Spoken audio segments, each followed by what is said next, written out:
Hoy nos sumergimos en el mundo de los bajos fondos holandeses, donde exploraremos la historia de una de las figuras más históricas de la banda, Mokromafia, Said Razouki, mano derecha del tristemente célebre Ridwan Taghi.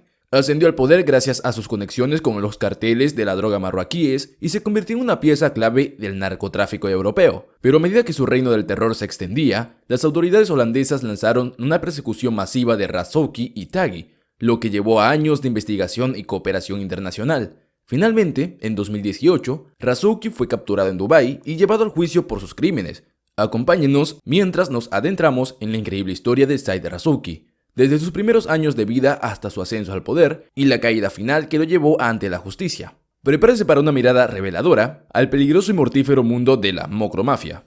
Los primeros años de vida de Said Razouki en Marruecos y su posterior traslado a los Países Bajos desempeñaron un papel importante en su carrera delictiva. Creció en Marruecos y expuesto a la pobreza y la delincuencia desde una edad temprana, lo que lo llevó a buscar una vida mejor en Europa. Sin embargo, su ambición por triunfar pronto se convirtió en una vida de delincuencia. A su llegada a los Países Bajos, Razouki no tardó en involucrarse en actividades delictivas. Empezó a trabajar como traficante de drogas y sus conexiones con los carteles marroquíes le permitieron importar grandes cantidades de cocaína a Europa. Rápidamente alcanzó poder en el Lampa holandesa y su reputación como hábil narcotraficante llamó la atención de Ridwan Taghi. A principios de la década de 2010, Razouki unió fuerzas con Taghi para formar la Mokromafia.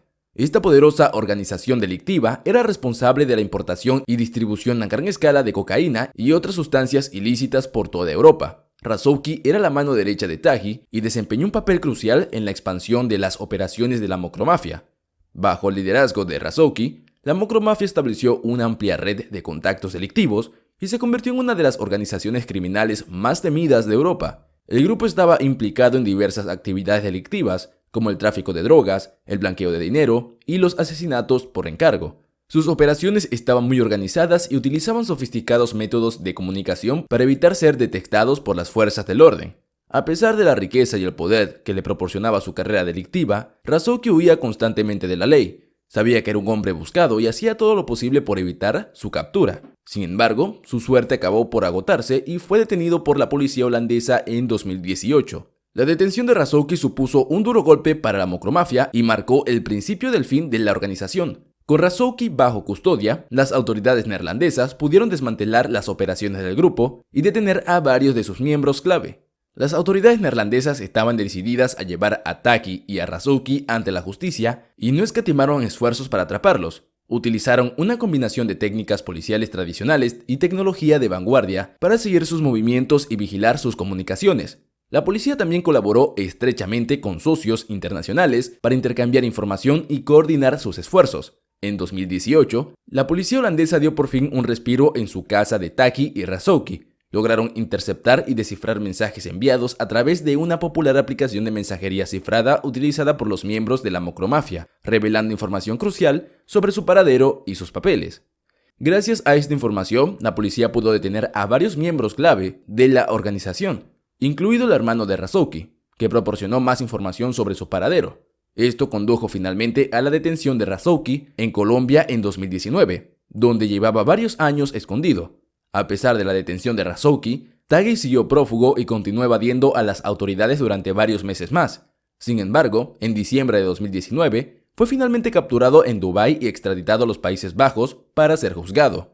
La detención de Taghi fue una gran victoria para las autoridades neerlandesas y marcó el final del reino del terror de la Mokromafia. También puso de relieve la importancia de la cooperación internacional y del uso de la tecnología en las fuerzas del orden modernas. En 2021, Taghi fue condenado a cadena perpetua por su participación en múltiples asesinatos y delitos relacionados con el narcotráfico.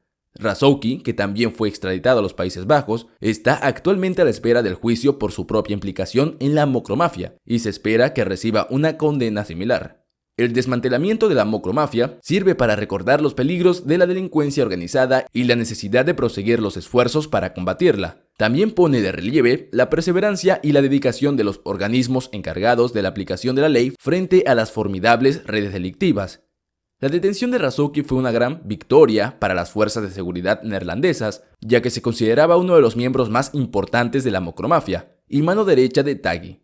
Razouki fue extraditado inmediatamente a los Países Bajos para enfrentarse a cargos relacionados con el tráfico de drogas, el blanqueo de dinero y su implicación en varios asesinatos. Durante el juicio, Razouki guardó silencio y se negó a declarar contra sus antiguos socios. Sin embargo, las pruebas en su contra eran abrumadoras y finalmente fue declarado culpable de todos los cargos. Fue condenado a cadena perpetua junto con un coacusado que también era miembro de alto rango de la Mocromafia. La detención y condena de Razouki supuso un duro golpe para la Mocromafia y sus operaciones de narcotráfico. Las autoridades neerlandesas siguieron persiguiendo a Taghi, que seguía prófugo, pero finalmente pudieron capturarlo en 2019, en Dubái.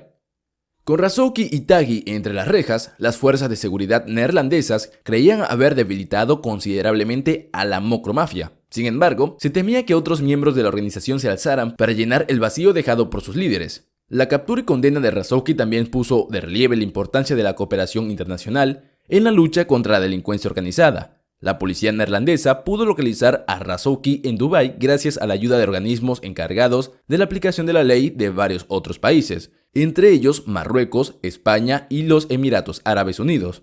A pesar del éxito de la captura y condena de Razouki, la Mocromafia sigue siendo una organización delictiva poderosa y peligrosa.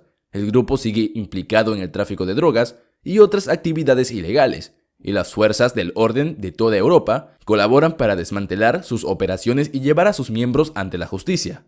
El juicio de Said Razouki fue uno de los casos penales más sonados de la historia reciente de Holanda. La fiscalía argumentó que Razouki era una figura clave de la Mocromafia y responsable de importar grandes cantidades de cocaína a Europa, así como de ordenar los asesinatos de varios miembros de bandas rivales. Durante el juicio, la fiscalía presentó numerosas pruebas contra Razouki, entre ellas escuchas telefónicas, grabaciones de vigilancia y declaraciones de testigos. Argumentaron que Razouki era un delincuente despiadado y calculador, responsable de una gran cantidad de violencia y daños en los bajos fondos neerlandeses. Razouki, por su parte, mantuvo su inocencia durante todo el juicio. Alegó que era víctima de un sistema judicial parcial e injusto y que las pruebas contra él eran, en el mejor de los casos, circunstanciales. Sin embargo, las pruebas presentadas contra él eran abrumadoras y fue declarado culpable de todos los cargos. En febrero de 2020, Razouki fue condenado a cadena perpetua. El juez lo describió como un delincuente peligroso que había causado daños significativos a la sociedad y afirmó que suponía una amenaza para la seguridad pública durante el resto de su vida. La sentencia fue recibida con una mezcla de alivio e indignación por parte de la opinión pública holandesa. Algunas personas argumentaron que la pena impuesta a Razouki era demasiado indulgente, mientras que otras afirmaron que era demasiado dura. Los abogados de Razouki presentaron inmediatamente un recurso, alegando que las pruebas contra él eran insuficientes y que su condena era demasiado severa. Sin embargo, el recurso fue denegado en septiembre de 2020 y Razouki sigue en prisión a día de hoy. El juicio y la condena de Said Razouki supusieron una importante victoria para las fuerzas del orden neerlandesas en su lucha contra la delincuencia organizada. Envió un mensaje claro de que incluso los delincuentes más poderosos y mejor conectados no están por encima de la ley y que tendrán que rendir cuentas de sus actos. Sin embargo, también puso de relieve los retos